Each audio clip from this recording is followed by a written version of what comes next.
Welcome to the Bosh Rexroth Advanced Manufacturing and Technology Center at Olympic High School.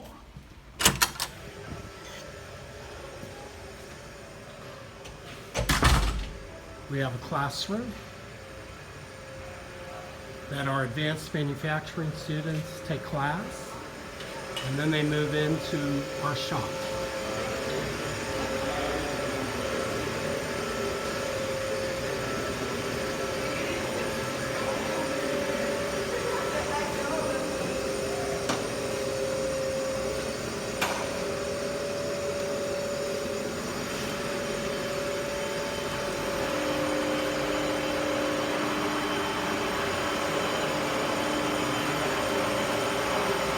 We have manual mills and lathes for advanced manufacturing classes.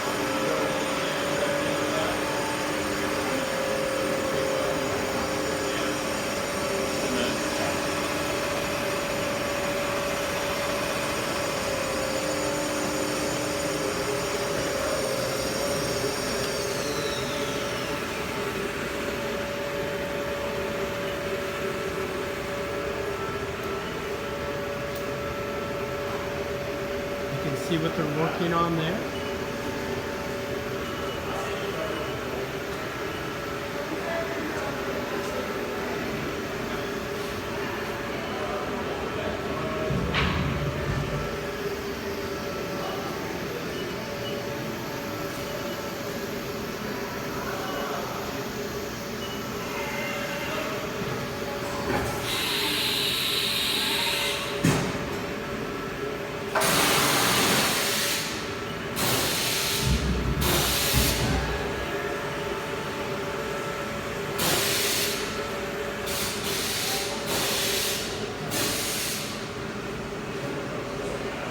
And then we have CNC machines.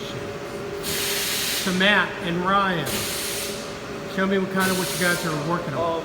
Basically, this is a project that we've been working on in our computer integrated manufacturing class. We call it the door barricade. Basically, the main use of it, what we've been marketing as, is protecting against school shootings, but we've also been looking into private business use and use at home. It basically just makes sure the door can't be opened from the outside even when the lock is broken. Ryan's going to explain exactly how it works. Yeah, so here we've got this model. It took us 4 tries to get to this, but this is the model that will be mounted on the door. We've got a picture of the flat bracket we're working on right now. That can either be mounted into the floor or on the door frame. So you will have this either on the ground, and here's the floor, or up against the side of your door frame. You'll have this stock, this trash, that is going to help lock that door in place and slide into that gap in the floor bracket and lock that door in place. Great. So can you describe what happens in computer integrated manufacturing in general? A lot of project-based learning with what you're doing? Yeah, so we've started with the 3D designs on here and then working out with the computers how they're going to be made on a machine like this. And we worked into looking through the code and making sure it's going to work and using a machine like this to get verifications and make sure running on multiple tries to make sure we're fine-tuning our code and getting the best time and the best price out of the product that we're making.